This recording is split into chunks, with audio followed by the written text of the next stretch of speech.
Continuemos con nuestra serie entonces de Corintios, el Evangelio para los santos. Espero que eso esté ahora más que claro.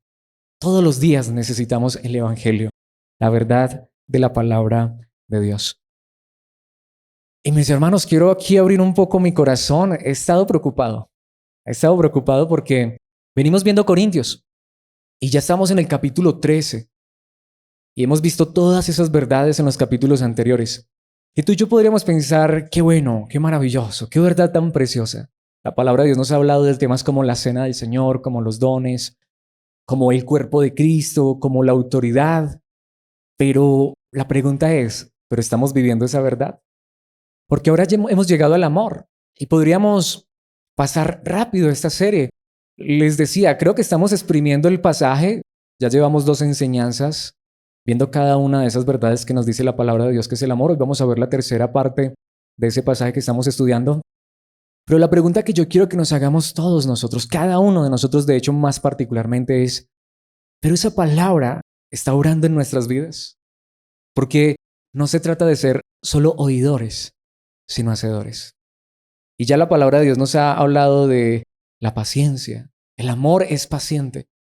La palabra de Dios nos ha hablado que el amor es bondadoso, la bondad, ser bueno, es lo que nos enseña la palabra. Y hoy nos va a seguir enseñando, pero quisiera decir, la palabra de Dios viene enseñándonos que el amor, precisamente, creo que eso está muy claro, no son emociones, no son sentimientos, son acciones. Y ya la palabra de Dios nos ha dicho qué es el amor de manera positiva. Es decir, amar no es decir te amo, no es regalar chocolates, flores, abrazos, besos, aunque podemos hacer eso. Pueden ser expresiones emotivas, pero que se pueden convertir en una fachada. Pero el amor verdadero, quien ama realmente, es quien de manera positiva es paciente. Es quien de manera positiva es benigno, hace bien a las personas sin esperar nada a cambio. Pero ahora Pablo va a pasar a hablarnos de manera negativa. Es decir, va a empezar a decirnos lo que no es el amor, lo que no hace el amor. Y lo que digo, puedo dar flores, chocolates, repartir besos y abrazos a diestra y siniestra. Pero si estoy actuando de la manera en que la palabra de Dios hoy nos va a enseñar y en las siguientes enseñanzas con la ayuda de Dios, hay un grave problema en nosotros. Así que es una enseñanza hermosa porque es sobre el amor, pero creo que para mí personalmente es la enseñanza más confrontante de todas. ¿Vivimos esta verdad? Leamos el pasaje que estamos estudiando y luego veamos ese tercer aspecto de lo que es el amor, en este caso de lo que no es el amor. ¿Qué dice la palabra de Dios? 1 Corintios 13, versículos 4 al 7. El amor es paciente y bondadoso. El amor no es celoso, ni fanfarrón, ni orgulloso, ni ofensivo. No exige que las cosas se hagan a su manera. No se irrita ni lleva un registro de las ofensas recibidas. No se alegra de la injusticia, sino que se alegra cuando la verdad triunfa. El amor nunca se da por vencido, jamás pierde la fe, siempre tiene esperanzas y se mantiene firme en toda circunstancia. Esta es la palabra de Dios y este es el pasaje que hemos estado estudiando. Entonces, sí podemos ver allí en la lectura que pasa de decirnos que el amor es paciente y bondadoso, algo positivo, pero ahora nos empieza a decir, pero el amor no es celoso. Ese es el aspecto que vamos a estar viendo en esta mañana, en esta enseñanza, y precisamente pues ese es el título de la enseñanza. El amor no es celoso. El amor no es celoso y quizá aquí muchas personas ya se estén frunciendo. Quizá las mujeres, no, pero es que yo sí soy muy celosa con mi esposo. Yo quiero aclarar esto de entrada. Recordemos que la palabra de Dios nos está hablando esto en el contexto de ¿qué? ¿Del matrimonio o de la iglesia? De la iglesia. Ahora, obviamente, si la hermana es muy celosa, o el hermano, porque es que a los hombres también nos dan celos. Pero a veces como que son las mujeres que sufren más de los celos en el matrimonio. Obviamente, mis hermanos, la palabra de Dios también habla sobre eso. Pero quiero decir que aquí no está hablando particularmente de esos celos. Aquí no está hablando de los celos de una mujer que está enferma, que el esposo no puede recibir una llamada, no puede ni siquiera saludar a la cajera en el supermercado. No es de esos celos. Está hablando de los celos que se pueden despertar ¿en dónde? En la iglesia. Y lo que les decía, hay cosas que a mí me preocupan honestamente porque, como lo hemos venido viendo, hay quienes piensan que este lugar y este grupo de personas ya son perfectas. Son personas que no fallan, no cometen errores. No importa a dónde vayamos, el asunto no es si hay o no hay religión, sino que hay es hombres, seres humanos, pecadores. ¿A quién le está diciendo esto Pablo? A cristianos que no estaban siendo bondadosos. a cristianos que no estaban siendo pacientes y a cristianos que dentro de la iglesia estaban siendo celosos. ¿Qué pensarías tú si llegaras a una iglesia de esas? No, pues ¿a dónde llegué? ¿Qué clase de iglesia es esta? Una iglesia llena de egoísmo, de orgullo, no perdonan, celosos, iras, pleitos. Bienvenidos a la iglesia. La diferencia no es que en este lugar no ocurran esas cosas. La pregunta es, ¿qué nos está enseñando la palabra de Dios? Por eso recordemos que también el título de la serie es el Evangelio para los santos. Pablo a estas personas las llamó santas, aunque se estaban peleando y tenían celos. Pero ¿cuál es la diferencia? Que cuando va a venir la palabra de Dios, nos va a confrontar y le vamos a decir, Señor, ayúdame a vivir esta verdad. Y mientras eso se va conformando en nuestras vidas, porque déjenme decirles, cada uno de estos aspectos no es que ya, aquí ya los vivimos todos, no. Eso va a ser un proceso y Dios nos va a ayudar y en ese proceso pues ya la palabra de Dios nos enseñó, hay que ser pacientes. Imagínate que llegas a este lugar y empiezas a ver celos. Me voy de esta iglesia porque es que aquí hay celos. Pues déjame decirte, este es el asunto. ¿Y dónde está entonces la paciencia? ¿Y dónde está la bondad? Lo que quiero decir en este momento, en esta introducción, es que esto es un paquete completo. Sí, claro, seguramente que yo estoy esperando que no tengan celos contra mí, pero estoy siendo paciente. O quizá yo soy el que estoy esperando que sean buenos conmigo, pero yo estoy siendo bueno con los demás. Mis hermanos, necesitamos vivir esta verdad. Esa es nuestra más grande necesidad. Y en tercer lugar, el tercer aspecto que nos dice la palabra de Dios sobre el amor es que el amor no es celoso. Por eso quiero que quede muy clara la definición correcta de amor en este pasaje. Es más, si tienes Reina Valera 1960, estoy seguro que conoces, o si te lo sabes de memoria, no dice que el amor no es celoso. Seguramente hasta te preguntes eso, pero ¿por qué Reina Valera dice que el amor no es envidioso? Porque una traducción dice envidioso y otra dice celoso. Déjenme decirles que literalmente el idioma original se dice celoso. Entonces, ¿por qué hay traducciones que dicen envidioso? Porque en nuestro contexto y nuestra cultura es la mejor descripción. Porque vuelvo y digo, si yo digo el amor no es celoso, inmediatamente ¿qué pensamos? La mujer celosa con el esposo. No. Por eso es que hay unas traducciones que no ponen celoso, aunque es la palabra en el idioma original, sino que ponen la palabra envidioso. Porque literalmente de esos celos es de los que está hablando aquí. Nuevamente, no está hablando de los celos de una mujer o de un hombre que no puede permitir que su esposa siquiera salga a la puerta. No, no son esos celos. Es la envidia que uno podría sentir en la iglesia. Porque ¿en qué contexto viene esto? ¿El contexto de los dones? ¿El contexto del cuerpo? ¿El contexto de la cena?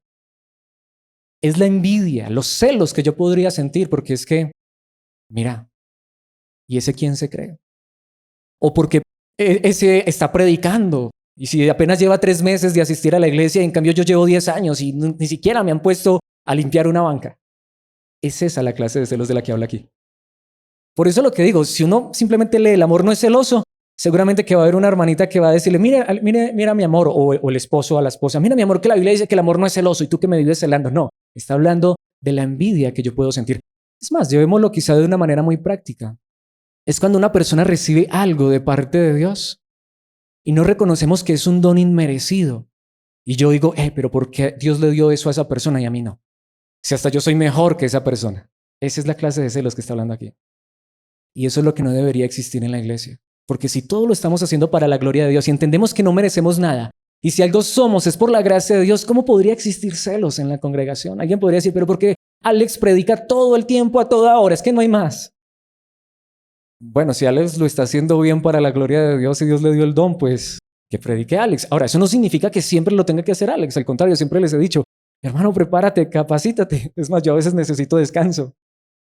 ¿Cuál es el asunto? No es que en la iglesia sea una rivalidad, aunque la realidad es que muchas veces eso es lo que ocurre. Y ese es el asunto aquí. La definición entonces, ¿es celoso o es envidioso? Las dos. Es más, precisamente eso es lo que quiero que veamos en esta enseñanza. Quiero enfatizarla en 3 puntos. El primer punto que quiero que veamos es aclarando los celos. Aclaremos esta clase de celos a la luz de la palabra de Dios, con ejemplos bíblicos para que nos demos cuenta y comprendamos correctamente lo que son los celos realmente. Por eso lo primero que quiero es que aclaremos los celos. Por eso es que hay una especie de celos que son correctos. Hay una especie de celos que son correctos. ¿Cuál es la especie de celos que son correctos? Mis hermanos, porque celo también puede significar compromiso. Es decir, quizá la definición más clara de celos es arder por dentro. Como si estuvieras, como cuando tú dices, es que, uy, no se imaginan lo que estoy sintiendo por dentro, algo me está quemando, me está carcomiendo. Tú puedes tener ese sentimiento de manera negativa o positiva. Tú puedes sentir un celo, una pasión por algo bueno. Es más, ese mismo celo puede ser bueno cuando tú lo que quieres es imitar algo bueno. Lo que digo, hey, no estoy diciendo que yo predique bien, pero no, quizá tú pienses que Alex predica bien. Yo quiero imitar a Alex, yo quiero predicar como Alex predica. Bueno, no coloquemos a Alex como ejemplo, porque ya estamos hablando de cosas buenas. Digamos que a ti te encanta escuchar a John MacArthur. Yo quiero predicar como John MacArthur. O te encantaba escuchar a R.C. Sproul. Yo quisiera predicar como R.C. Sproul o Paul Washer, no sé. O Henry Tolopilo, o tantos predicadores que son tan buenos predicadores. Y tú dices, yo quisiera, y tú ardes y tú deseas en el corazón. Eso es un celo, es un anhelo, un deseo bueno, porque tú estás viendo algo que tiene alguien que Dios le dio y tú lo deseas para ti mismo, pero con una manera correcta. Esa clase de celos son buenos.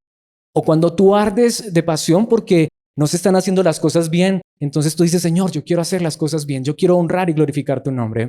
Pero obviamente eso se puede enfocar en lo que digo, en darme rabia porque ese predica tan bien y yo no. Porque ese tiene esa iglesia tan grande y yo no.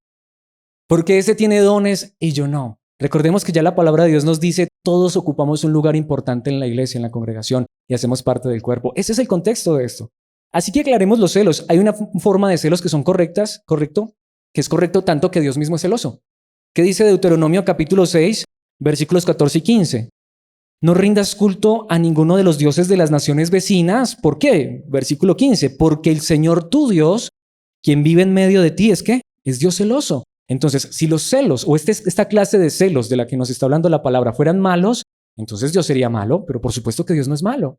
Esta clase de celos no son malos si se entienden y se viven de manera correcta. Es un deseo de que se haga lo correcto, es un anhelo ferviente de que se haga lo correcto. Y como Dios sabía que el pueblo de Israel iba a entrar a la tierra prometida, y literalmente esto es lo que pasa acá, Deuteronomio conocido como la segunda ley, literalmente es el último discurso de Moisés antes de morir. Literalmente estas son las últimas palabras de Moisés, donde Moisés le está recordando al pueblo la ley de Dios, porque el pueblo de Israel ya está enfrente de la tierra prometida. Ya van a entrar a la tierra prometida y Moisés va a morir, porque recuerden que Moisés no entró a la tierra prometida. ¿Y qué es lo que está haciendo la palabra de Dios? Moisés le está recordando al pueblo la palabra y le está diciendo, recuerden que Dios es celoso. Y esos dioses que son mentira, que son engaño, que son falsedad, no le rindas culto porque Dios es celoso. Porque Dios está guardando lo propio. Así que aquí quiero decirlo, pero cuidado. Cuando tú realmente tienes celo, aún como mujer o como hombre, por tu esposo, por tu esposa, de una manera correcta, esos celos no son pecaminosos. Hombre, es que la mujer le fue infiel a él y él no puede sentir nada. Claro. O viceversa. Ese hombre que le es infiel a esa mujer y no, ya no puede decir nada porque es que es muy celosa. No. Si hay una razón justificada, los celos son correctos.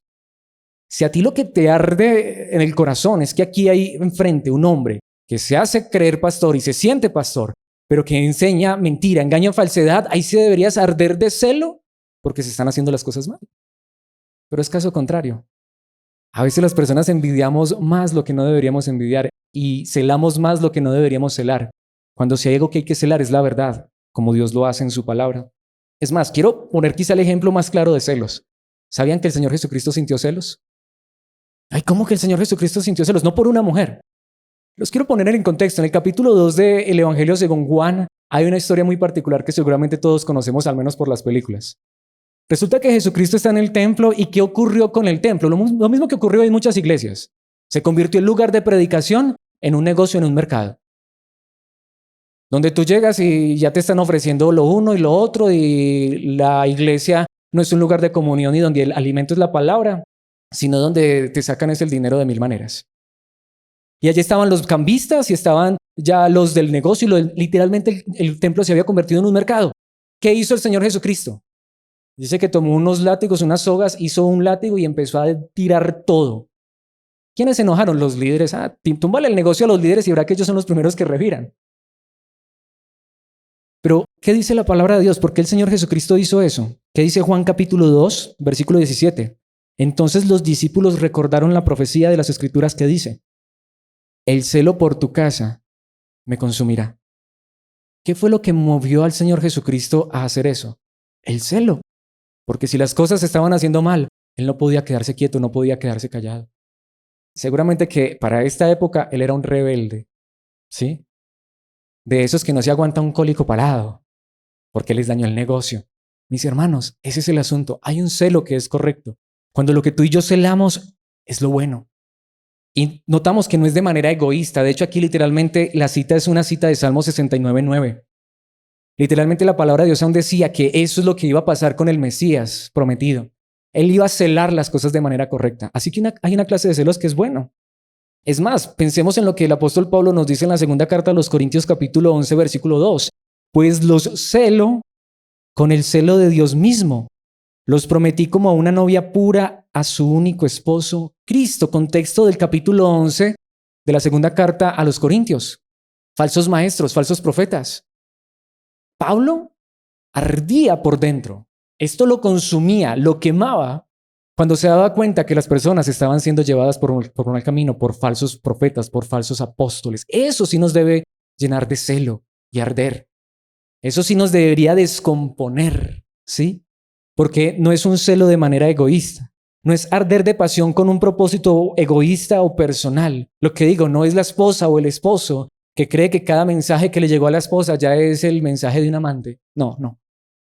Son personas que tienen razón en lo que están reclamando y exigiendo, porque ellos están reclamando y exigiendo lo correcto, lo que es verdad. Voy a poner este ejemplo para que lo entendamos mucho mejor. Es como cuando tú le exiges a tu líder, a tu congregación, que te prediquen la verdad y solo la verdad de la palabra con sinceridad. O si no, o los denuncias o te vas de ese lugar. Ay, qué caprichoso. No, eso es ser celoso por lo que es importante. Eso es lo que la palabra de Dios nos enseña. Pero precisamente entonces veamos cuáles son entonces la clase de celos que no son correctos. En segundo lugar, actuando sin celos. Es muy diferente que yo sienta la pregunta de si cómo voy a actuar. Sí, lo que digo, lo que Jesucristo hizo ese día fue correcto, correcto, absolutamente. Estaba limpiando el templo de toda esa vagabundería que había en ese lugar. Eso era correcto. Pero debemos actuar es conforme a la verdad, pero no con celos. Precisamente, esos celos también pueden ser por rivalidad. Venimos de un contexto en el mundo donde todo es competencia, ¿o no? El mejor, el que más corre, el que más salta, el que más juega, y ese es el que se lleva el premio, ¿cierto? En la iglesia no es así, porque recordemos que si algo somos en la congregación es por la gracia de Dios. Una vez más, si Alex es pastor, no es porque se lo merezca, no es porque sea la mejor persona del mundo. Si tú crees que Alex es perfecto, te vas a decepcionar tarde o temprano y más temprano que tarde. Frente a ustedes hay un pecador como ustedes, lleno de errores y de fallas, que también ha sido alcanzado por la gracia y que también espera, anhela y desea que Dios lo siga transformando a través de su palabra. En esta mañana, en esta enseñanza, en esta serie sobre el amor, el que más está aprendiendo es Alex y el que más necesita es Alex. Si no crees eso, entonces cambiemos los papeles. Si tú te crees mejor que Alex, bienvenido. Si tú crees que esto es por ser mejores, pero este es el asunto, mis hermanos. Aquí todos necesitamos conocer esta verdad y ser transformados. Pero la pregunta es, ¿vamos a hacer las cosas por rivalidad? ¿Por egoísmo? Porque es que mira qué bien lo hace, yo lo voy a hacer mejor para demostrarle cómo se hace. No, mis hermanos, ese es el problema. Tanto que en este contexto, no sé si ustedes han escuchado que había entre los discípulos de Jesús un hombre que se llamaba Simón. Simón, había varios Simón, de hecho Pedro era uno de los que se llamaba Simón, pero había particularmente un Simón que se llamaba Simón el Celote. ¿Saben por qué se llamaba así? Literalmente es la misma palabra, celo. Era un celoso, pero eso era una secta del judaísmo que eran celosos patrióticamente, nacionalmente, literalmente eran guerrilleros. ¿Sabía usted que en los discípulos de Jesús había un ex guerrillero? Él era celote, había sido celote. Eran personas que literalmente tomaban espada en mano para defender su nación. Y esa clase de celos es la que no es correcta. Eso es lo que la palabra de Dios enseña. Es cuando sí, claro, yo creo que como seres humanos y al vivir en esta tierra, nos da celo, nos da ira cuando se cometen injusticias, aún nacionalmente. Pero el cristiano no es el que saca el arma. El cristiano no es el que sale a pelear una guerra porque es que esta es una guerra justa, es una guerra santa. Dentro de los discípulos de Jesús había un celoso por su nación. Pero ¿saben qué hizo Cristo? Lo rescató de allá. Lo rescató de allá. Así que Simón el Celote había sido un celote, un celoso, un nacionalista. Pero mis hermanos, Cristo lo rescató. Quiera Dios rescatarnos de esta verdad. Por eso quiero poner unos cuantos ejemplos para que veamos lo que es esta clase de envidia, de celo. Precisamente en Génesis capítulo 26 hay una historia muy particular. Este es Isaac, hijo de Abraham.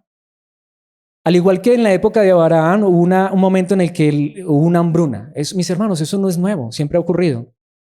Y en la época de Isaac hubo una hambruna, ¿y a dónde se iba a ir? Se iba a ir Isaac, a Egipto. ¿Pero qué le dijo Dios? No, a Egipto no. A Egipto no, te vas a quedar y yo te voy a bendecir. ¿Y saben qué hizo Dios, mis hermanos? En medio de las dificultades, en medio de los problemas, en medio de una nación que se estaba muriendo de hambre, dice la palabra de Dios en Génesis 26:14, adquirió tantos rebaños de ovejas y de cabras, manadas de ganado y siervos, que los filisteos comenzaron a tenerle envidia, aunque literalmente ahí la palabra es, empezaron a tenerle celos. Es lo que digo. Por eso hay una verdad aquí hermosa. Tú y yo hoy comprendemos, espero que sea a la luz de la palabra, si algo tenemos, si algo somos, es por la gracia de Dios. Es por esto que en el pueblo de Dios no debería haber celos. ¿Por qué? Ni envidia. Es lo que digo, y tristemente a veces eso pasa. Como cristianos, como hijos de Dios, no podemos ver que alguien consiga algo, que alguien tenga algo, porque ya lo estamos envidiando. ¿Y por qué a él sí y a mí no? No, mis hermanos, es el favor de Dios. Y lo que digo, aunque esta traducción dice envidia, literalmente el idioma original dice celos. Quiero ir quizá a una de las historias más conocidas y más importantes para ilustrar esto y más fuertes. Yo estoy seguro que al menos la gran mayoría conocemos la historia de los primeros 2 niños nacidos de un hombre y de una mujer, Caín y Abel, porque Adán y Eva pues fueron formados por Dios. ¿Sabían ustedes que lo que mejor ilustra esto de los celos es la historia de Caín y Abel? Literalmente en el idioma original Caín significa dado por Dios. Cuando Eva tuvo a Caín dijo, con el Eterno he adquirido un hijo. ¿Saben que literalmente parece que Caín era tenido como alguien que tenía divinidad? Porque Dios le había hecho una promesa a Eva, que un hijo, un descendiente de la mujer, traería la libertad. Cuando tuvieron a Caín, no, eso fue mejor dicho, mis hermanos, hicieron baby shower. Bueno, no sé si hicieron baby shower, pero eso hicieron la fiesta, eso tiraron la casa por la ventana porque llegó el prometido de Dios. Este niño es divino, pero no porque era hermoso, sino porque literalmente sentían que tenía divinidad. ¿Saben qué pasó cuando nació Abel? Literalmente, Abel, que es como se debería mencionar, es la misma palabra que en Eclesiastés significa vanidad. Literalmente para Adán y Eva, Abel, eso fue un accidente. Eso como que fue entre una noche de copas y no se dieron cuenta. Literal, mis hermanos. Tanto que cuando Abel nace, no nació Abel, nació el hermano de Caín. Abel era el que estaba allá. Mis hermanos, eso de que los padres prefieran un hijo que el otro, eso no es nada nuevo desde el principio. Pero ¿saben qué dice la palabra de Dios? En Génesis capítulo 4, versículos 3 al 5, al llegar el tiempo de la cosecha, Caín presentó algunos de sus cultivos como ofrenda para el Señor. Literalmente el idioma original no dice, y esta traducción falla harto allí, no dice al llegar el tiempo de la cosecha. Literalmente Reina Valera lo hace correcto, andando el tiempo. Y esto es muy importante porque si no lo entendemos en el idioma original nos perdemos. ¿A cuántos de nosotros nos han enseñado que Caín trajo una ofrenda y después Abel trajo una ofrenda? No, literalmente el idioma original dice andando el tiempo. ¿Saben lo que eso significa? Que Caín vino a presentar una ofrenda porque ya había alguien que estaba haciendo eso. ¿Quién? Versículo 4. Abel también presentó una ofrenda. Esta traducción es pésima aquí, terrible. Porque el idioma original dice Abel trajo también, que literalmente en el idioma original significa una acción continuada. ¿Saben lo que significa? Que Abel constantemente traía sus ofrendas. Que Abel constantemente hacía eso. ¿Quién le dijo? ¿Quién le enseñó? No sabemos. De hecho, es posible que esto, y es donde entendemos, ¿de dónde Abel hacía esto? Del corazón. ¿Saben que no se está enseñando la palabra de Dios? Abel le nacía del corazón, posiblemente sin que nadie le hubiera dicho ni le hubiera enseñado. ¿Saben? Porque Abel era el relegado. Abel él era el que nadie tenía en cuenta. Y saben, digámoslo de cierta manera, ¿qué hacía Abel? ¿Se refugiaba en quién? En Dios. Y él sabía que él no era nadie. Entonces, ¿qué hacía? Escogía lo mejor, ni siquiera de él, del rebaño. Constantemente, porque esto es una acción continuada. Abel constantemente hacía eso. Traía sus sacrificios a Dios. ¿Qué dice la palabra de Dios? ¿Qué dice la palabra de Dios? El Señor aceptó a Abel y a su ofrenda, pero no aceptó a Caín ni a su ofrenda. Detengámonos allí. ¿Saben lo que significa esto? Porque Dios aceptó a Abel y a su ofrenda. Porque Abel, un menospreciado que no era nada ni nadie, se acercaba a Dios con un corazón sincero, no buscando nada. Abel no está buscando el favor de Dios. Abel no está buscando la bendición de Dios. Abel sabe que no es nadie y no merece nada. Él se acerca y ofrece a Dios, no como a nosotros nos enseñaron, da para que el Señor te dé. Abel no está esperando nada a cambio. Pero cuando Dios mira con favor a Abel y a su ofrenda, ¿qué hace Caín? Como él quiere ser siempre el primero, yo también lo hago. Por eso es que dice que andando el tiempo, Caín trajo. Como él vio que Dios bendecía y que Dios miró con agrado a Abel, porque Abel no lo estaba haciendo esperando nada a cambio, sino desde el corazón, ¿qué hace Caín? Yo también, ¿sí? Estilo, perdón, yo sé que no es la ilustración más ortodoxa, pero estilo el Kiko, que no puede ver que el chavo haga nada, porque él viene y hace lo más grande. El chavo tiene una pelotita y él viene y trae una pelota de 20 tamaño más grande. El chavo se compra una paleta con esfuerzo y allí viene Kiko con una paleta así que le dio su mamá. Eso es lo que está diciendo la palabra de Dios, envidia. Lo que estaba moviendo a Caín era la envidia. Y saben, como Dios aceptó a Abel porque era desde el corazón. Sí, es que el hermano trae la ofrenda o el hermano hace esto, lo uno y lo otro. Y viene el otro que dice, yo también lo quiero hacer porque es que Dios está bendiciendo a esa persona. No, Dios no bendice por lo que traemos. Dios nos ha bendecido es porque realmente hay honestidad y sinceridad en nuestros corazones y no hacemos nada no hacemos las cosas esperando nada a cambio. Él bendice porque es su gracia, misericordia y favor. Pero ¿qué sucedió cuando Dios no aceptó a Caín ni a su ofrenda? Esto hizo que Caín se enojara mucho, que ardiera literalmente y se veía decaído. Celos. Como Dios no me aceptó a mí, ¿por qué a ese sí y a mí no? Si yo también traje. No, Caín, es que no lo estás haciendo desde el corazón. Ahora, no lo he traído, pero conocemos el desenlace. ¿Qué hizo Caín? Mató a Abel. Eso es lo que tú y yo hacemos cuando sentimos celos. Puede ser que tú y yo jamás hayamos empuñado un arma, pero cuando tú y yo sentimos celos, envidia de alguien por lo que Dios está haciendo a través de esa persona, lo más seguro es que lo hemos matado ¿dónde? En el corazón. ¿Por qué Dios le da a esa persona y a mí no? ¿Por qué Dios esto con esta persona y a mí no? Mis hermanos, estos son los celos de la Biblia. Estos son los celos que Pablo está diciendo no tengamos. Estos son los celos malos. Y tristemente esto se puede ver también en la iglesia, porque eso es lo que estaba pasando en Corinto. Es más, hay una historia que ilustra mucho mejor esto y está en el Nuevo Testamento. Esto no solamente parte del Antiguo. Nuevamente los pongo en contexto, les tengo que resumir la historia. Había algo muy particular en la iglesia primitiva, o sea, es decir, la primera iglesia. ¿Sabían ustedes que no había necesidades? ¿Y por qué? ¿Por qué eso? Porque no había celos, no había envidia. Porque la gente había comprendido que lo más grande que tenían era eternidad y aun si había alguna necesidad, los que tenían con qué suplían la necesidad. Tanto que en el capítulo 4 de Hechos quiero que veamos los últimos 2 versículos y siempre digo que es lamentable que existan los capítulos. Si algo pudiera quitar yo de esas traducciones serían los capítulos. Quiero que veamos los últimos 2 capítulos del versículo 4, los últimos 2 versículos del capítulo 4 y los 2 primeros versículos del capítulo 5. ¿Saben por qué no había necesidades en la iglesia primitiva? Hechos capítulo 4 versículos 36 y 37. Por ejemplo, había un tal José a quienes los apóstoles le pusieron el sobrenombre Bernabé, que significa hijo de ánimo o hijo de consolación. Pero pensemos en esta verdad tan hermosa. Él pertenecía a la tribu de Leví y era oriundo de la isla de Chipre. Si notamos lo interesante de esto, ¿quién era José? ¿Quién le cambiaron el nombre por Bernabé? ¿Por qué le cambiaron el nombre? Ya vamos a ver en un momento. Era un levita. Este era el que en el antiguo pacto recibía los diezmos. En la iglesia primitiva, el que supuestamente recibía los diezmos, ¿qué era lo que hacía? Versículo 37. Vendió un campo que tenía y llevó el dinero a los apóstoles. Se invirtieron las cosas.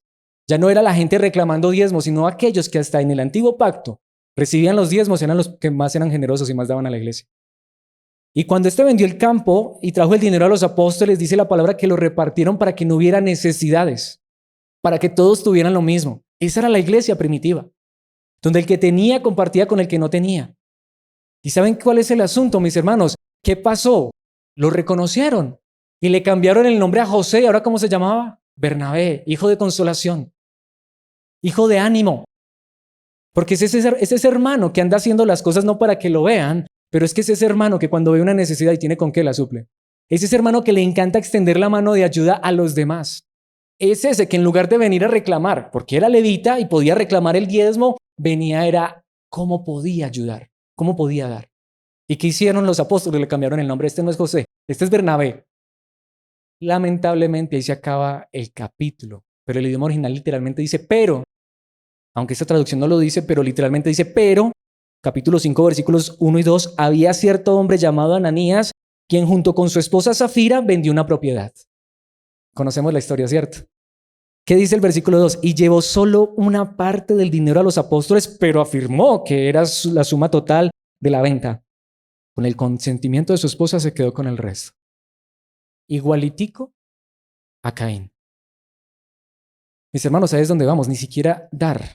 Lo he dicho hasta en este contexto y lo quiero decir en este momento. Nunca siquiera des una ofrenda si no te sale del corazón. Es que voy a dar para que me vean, para que me reconozcan. No, mis hermanos. ¿Saben qué dice qué nos está diciendo la palabra de Dios? ¿Por qué hicieron esto? Por envidia. Porque ellos no lo que los movió no fue el corazón, la generosidad, la dádiva. Ellos no querían realmente ayudar, tanto que hasta mintieron. Y vendieron el campo y se quedaron con una parte porque al final, no, pero tampoco vamos a llevar todo, ¿qué tal? Pero digamos que lo dimos todo ¿para qué? Para que también nos cambien el nombre. Aunque estos nombres en el idioma original eran bien hermosos. Zafira, Zafiro, valiosa. Esa mujer de valiosa no tenía sino lo externo, porque internamente igual que su esposo. Y cuando vieron que a José le cambiaron el nombre porque era generoso, ellos intentaron imitar lo mismo para que ellos también los alabaran y los exaltaran y los pusieran en un lugar de honor. ¿Sí? ¿Qué sucedió? Sabemos lo que pasó con Ananías y Zafira. No fue que ahora Bernabé vino y los mató. El Espíritu Santo los mató. Porque Bernabé no era el que estaba obrando mal. Ellos estaban obrando por envidia. Mis hermanos, esta es la clase de celos que Pablo dice que ya se estaban presentando en Corinto. Pero esto nos lleva a nuestro último punto y el más importante. Entonces, ¿qué necesitamos? Eliminar los celos. Eliminando los celos. ¿Por qué? Porque si la palabra de Dios dice esto, aquí es donde viene el asunto. Alguien podría decir, uy, no, qué enseñanza tan fuerte. Y eso es que del amor. Es que es donde vamos. Mis hermanos, si somos honestos, de algo estoy seguro, al menos yo lo reconozco. Yo he sentido celos. ¿O solo me habrá pasado a mí? Por algo nos está enseñando esto la palabra de Dios. Porque mis hermanos, creo que muchas veces hemos actuado mal es porque hemos sido celosos. Quiera Dios llevarnos a tener un celo por lo que es correcto, pero cuando es incorrecto, quiera Dios quitar estos celos. Por eso eliminando los celos, porque de algo estoy seguro. Mis hermanos, y perdónenme porque no los quiero juzgar, ya dije que yo mismo sufro de esto. Yo sé que todos sufrimos de esto. Si la palabra de Dios nos lo está enseñando, no es por nada. Lo que digo, puede ser que seas una mujer que no sea celosa con tu esposo, qué bien, pero yo estoy seguro que muchas veces nos ha dado celos porque Dios le haya dado algo a alguien y quizá no a nosotros. Y si no nos ha pasado, y Dios quiera que no, pero nos podría pasar. Ahora la pregunta es, ¿cómo vamos a eliminar los celos? ¿Cómo vamos a vencer estos celos y vivir amando de verdad? Como ya vimos, teniendo paciencia. Si queremos dar algo o hacer algo es porque nos nace del corazón, porque esa es la contraparte de esto. ¿Cómo lo vamos a hacer? Quisiera que volviéramos a la historia que dejamos un poco inconclusa en Génesis capítulo 4.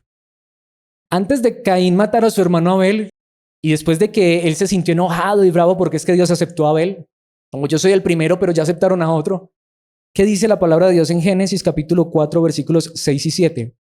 Viene Dios y le dice a Caín, ¿por qué estás tan enojado? ¡Ay, qué Dios tan hermoso, tan misericordioso! Preguntó el Señor a Caín, ¿por qué te ves tan decaído? ¿Sí notamos? Viene el Señor y le trae esa palabra, le dice, Caín, ¿qué te pasa? ¿Por qué ese carácter? ¿Por qué ese genio? ¿Por qué decayó tu semblante? Dice Reina Valera, sí se lo saben, ¿cierto? Versículo 7, serás aceptado si haces lo correcto. Ese es el asunto, es que Caín no estaba haciendo lo correcto, Caín no estaba haciendo por envidia. Por eso preguntémonos, ¿qué es lo que queremos? ¿Quieres predicar en este lugar? Adelante, está abierto, pero ¿lo vas a hacer por envidia? ¿Por rivalidad? ¿O te quieres preparar porque lo quieres hacer bien para la gloria de Dios? ¿Qué quieres hacer en este lugar? Es más, venimos de los dones. Mis hermanos, necesitamos los dones. Los necesitamos. Necesitamos que el cuerpo hoy esté más unido que nunca. Por eso les digo, he estado preocupado. Bueno, estas enseñanzas, claro, debo ser paciente y esperar que Dios obre. Estamos haciendo las cosas por rivalidad. ¿Quién es mejor? Quiera que no, quiera Dios que no. Pero si hacemos lo correcto, seremos aceptados. Pero si te niegas a hacer lo correcto, entonces ten cuidado y Dios le advierte. Creo que es lo que Dios nos está haciendo hoy con nosotros, advirtiéndonos. Tengamos cuidado. ¿Qué es lo que nos mueve? El pecado está a la puerta, al acecho y ansioso por controlarte. Vemos, le dio ansiedad por hacer esto. Dice, pero tú debes dominarlo y ser su amo. Pero lo que digo, conocemos la historia que hizo Caín. No, fue y mató a su hermano. Pero la pregunta es, entonces, ¿cómo vamos a eliminar esto? ¿Cómo vamos a vencer esto? Quiero que veamos otro ejemplo de celos mal enfocados, pero aquí viene un asunto muy fuerte. Podría ser que en nombre de Dios yo justificara unos celos malos. ¿Qué dice Romanos capítulo 10, versículos 2 y 3? Yo sé que ellos, ¿de quién está hablando? De Israel. Yo sé que ellos tienen un gran entusiasmo. Lamentable traducción, literalmente es celo por Dios. ¿Saben que aún hablando de Dios o pensando que estamos haciendo algo por Dios, estaríamos haciendo algo malo? Él está hablando de los israelitas que tienen un gran celo por Dios, aunque vuelve aquí cambia la palabra, pero es un celo, literalmente dice el idioma original. Aquí dice fervor mal encausado. Mis hermanos, en nombre de Dios, creyendo que estoy celando las cosas de Dios, podría hacerlo de manera incorrecta. ¿Por qué? ¿Qué dice el versículo 3? Pues no entienden la forma en que Dios hace justas a las personas ante Él. ¿Qué es lo que nos va a ayudar a combatir los celos verdaderos? ¿Saben qué nos va a ayudar a combatirlos, mis hermanos? El Evangelio, Cristo. Se niegan a aceptar el modo de Dios y en cambio se aferran a su propio modo de hacerse justos ante Él, tratando de cumplir la ley. ¿Qué nos está enseñando la palabra de Dios de una manera muy simple, mis hermanos? Nuevamente recordemos. Pensemos nuevamente, y perdón que me ponga como ejemplo, una vez más, malo. ¿Creen ustedes que Alex es más aceptado por Dios, está más cerca de Dios y tiene una mejor relación con Dios porque es pastor? De ninguna manera. Todos aquí tenemos la misma relación con Dios porque pertenecemos a Cristo Jesús. Yo no soy mejor cristiano si canto o no canto. Yo no soy mejor cristiano si doy o no doy ofrenda. No. Yo soy hijo de Dios y soy acepto por lo que Él ha hecho por mí en Cristo Jesús. Ese era el problema de la ley y de los judíos, que tenían un celo pero era mal encausado. No, mi hermano, por eso lo que digo, si nos vas a compartir una ofrenda es porque te nace del corazón, porque ves la necesidad y como Bernabé quieres ayudar. Y si quieres que te cambiemos el nombre, hasta te lo cambiamos. Pero que salga del corazón, pero no como Ananías y Zafira. Si crees que es porque vas a cantar o vas a predicar o no sé qué vas a hacer aquí, vas a ser aceptado por Dios. No, mi hermano, hemos sido aceptados por Dios por lo que Él hizo por nosotros. Y cuando tenemos el Evangelio claro, si Dios nos permite hacer algo más, es para su gloria y majestad. Y es por eso que podemos hacerlo desde el corazón, no con rivalidad. Los judíos no podían aceptar que aquel que había muerto en una cruz era su Salvador porque se sentían muy seguros de sí mismos y creían que Dios los aceptaba por lo que ellos hacían. Pero nosotros no somos aceptados por lo que hacemos. Somos aceptados única y exclusivamente por Cristo, por su obra concluida en la cruz. Eres hijo de Dios, amado. Dios te ve con favor, te sonríe, como veíamos en el Salmo, por lo que Cristo hizo por ti. Y si nos permite hacer algo en esta congregación, si nos permite ayudar, es solamente porque esto lo expresamos con el corazón, para la gloria de aquel Dios que nos salvó y para el bien de nuestros hermanos. Es la única manera de hacer las cosas sin celo. Es la única manera, teniendo el Evangelio claro. Porque un hombre que fue celoso antiguamente por la religión, de hecho es curioso, ¿cómo lo dice Filipenses capítulo 3, versículos 6 y 7? Y esta traducción sí me encanta como lo dice. Pablo dice del mismo, era tan fanático, pero adivinen cuál es la palabra que aquí se traduce fanático. Era tan celoso. Eso es lo que hacen los celos cuando no son bien encausados. Fanatismo. Fanatismo. Era tan fanático, tan celoso, que perseguía con crueldad a la iglesia. Cuando lo hacemos es por envidia, por fanatismo, por celos, mis hermanos, empezamos a ver es con crueldad a las personas, no las vemos con misericordia, con compasión. Ay, que no se equivoque, porque está allá predicando, pero vaya que se equivoque, verá que le caigo encima. Y en cuanto a la justicia, obedecía la ley al pie de la letra. Pero ¿qué dice el versículo 7? Antes creía que esas cosas eran valiosas, pero ahora considero que no tienen ningún valor debido a lo que Cristo ha hecho. Lo que digo, mi hermano, mi hermana, no tiene sentido hacer nada si no lo hacemos para la gloria de Dios. No tiene sentido hacer nada si no lo hacemos porque nace del corazón. Y en la iglesia mucho menos. ¿Saben qué es lo que te da valor a ti, mi hermano, mi hermana? Tener a Cristo, tener a Cristo. A Alex no le da sentido y valor y no lo pone en una posición mejor ser pastor de ninguna manera. o que cante, o que baile, o que haga cualquier otra cosa. Lo que nos da una posición, valor y sentido a estos pecadores, como todos lo somos, es que Cristo murió por nosotros. Y eso es lo que Pablo dice.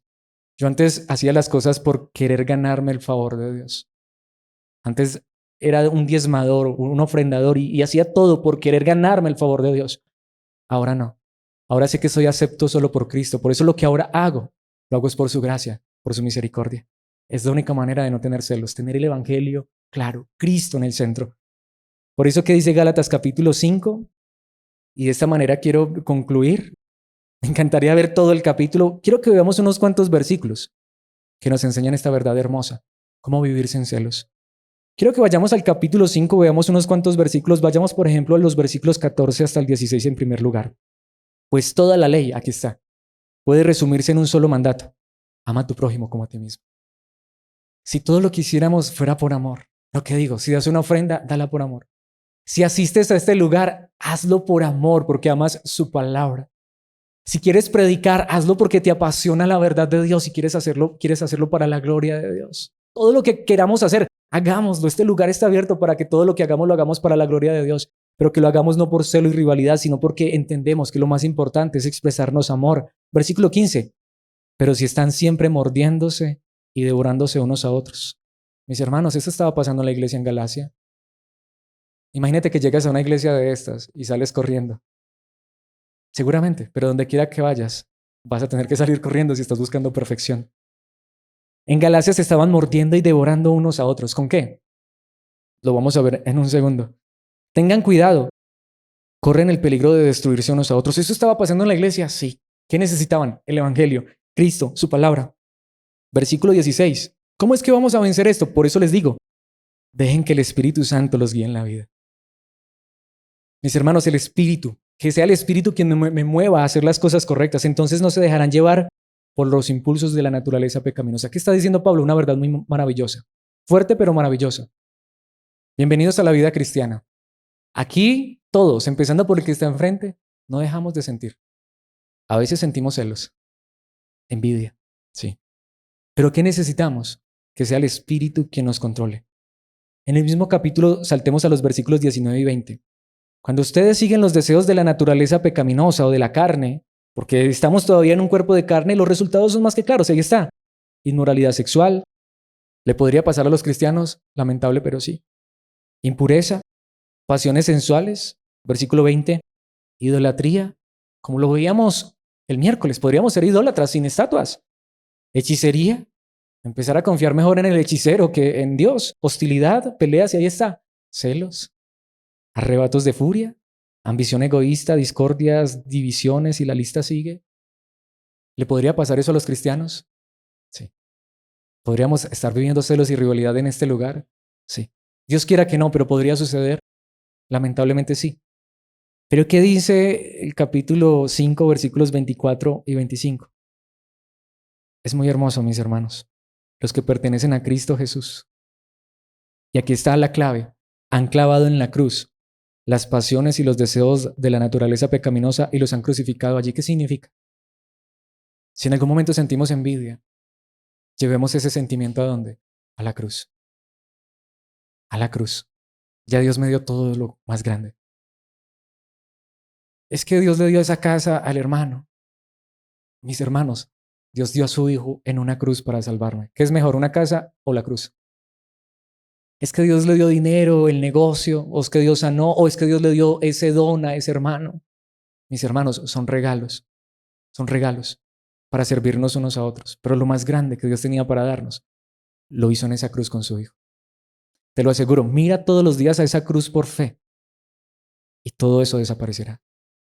Porque en esa cruz entregó lo más grande, al mismo Hijo de Dios, derramando su sangre para rescatarnos, para salvarnos. Mira esa cruz y ¿qué te hace falta? ¿Qué nos hace falta? Nada. Mira esa cruz y te darás cuenta que lo tienes todo, porque lo más grande fue dado por ti, aunque no nos diera dones, aunque no nos diera cosas materiales, aunque no nos diera nada en esta vida, aunque quisiéramos cantar, pero en lugar de cantar se nos salieran los gallos. No importa, mis hermanos. Lo importante es que somos salvos por Cristo. Mira a esa cruz y esta carne empezará a ser crucificada porque dejaremos el egoísmo, el orgullo, la arrogancia y empezaremos mejor a vivir para la gloria de Dios. Han crucificado los deseos de la naturaleza pecaminosa y los han crucificado allí, los han dejado allí, versículo 25. Ya que vivimos por el Espíritu, sigamos la guía del Espíritu en cada aspecto de nuestra vida. Por eso, mis hermanos, ¿cuál es el título de esta enseñanza? El amor no es celoso. ¿Hemos sentido celos? Llevémoslos a la cruz. Digámosle, Señor, perdóname si he sido celoso. Perdóname si he sido orgulloso, egoísta, envidioso. Yo quiero decirle eso ya a Dios. Porque lo más grande que tú nos has dado ya es nuestro, la obra de Cristo en la cruz del Calvario. Mis hermanos, y como hombres, como seres humanos, hemos sentido celos, que Dios cambie esos celos por amor a través de la obra de Cristo en la cruz, por medio de su Espíritu. ¿Quieren que le pidamos a Dios esto en esta hora, que seamos una iglesia que nos amemos de verdad, sin celos, sin envidia, sin rivalidad? Eso es lo que más necesitamos. Padre nuestro que estás en los cielos, te damos gracias por esta tu palabra. Padre, humanamente reconocemos que esto es duro, es difícil. Nos dices que nos hablas del amor, pero este amor, como nos vienes enseñando, sí es verdad, es más que emociones, que sentimientos. Son acciones, actuar de manera diferente. Padre, en esta hora queremos reconocer que te hemos fallado, seguramente, cada uno de nosotros, sintiendo celos, envidia, quizá deseando otras cosas cuando tenemos lo más grande, y es que tú nos has salvado a través de Cristo. Por eso en esta hora perdónanos si hemos actuado de esta manera y queremos rogarte. Queremos ser una iglesia que viva esta verdad. Queremos amarnos de verdad. Queremos ser obedientes a tu palabra, Señor. Queremos vivir en obediencia y santidad conforme a esta verdad. No permitas que haya en nosotros celos, sino amor. Que no seamos como Caín, Padre Celestial, sino como Abel. Que lo que sea que hagamos, lo hagamos de corazón. Que no seamos como Ananías y Zafira, sino que seamos como Bernabé. Pero más importante, que seamos como Cristo, tomado hijo, quien nos mostró la más grande entrega de corazón.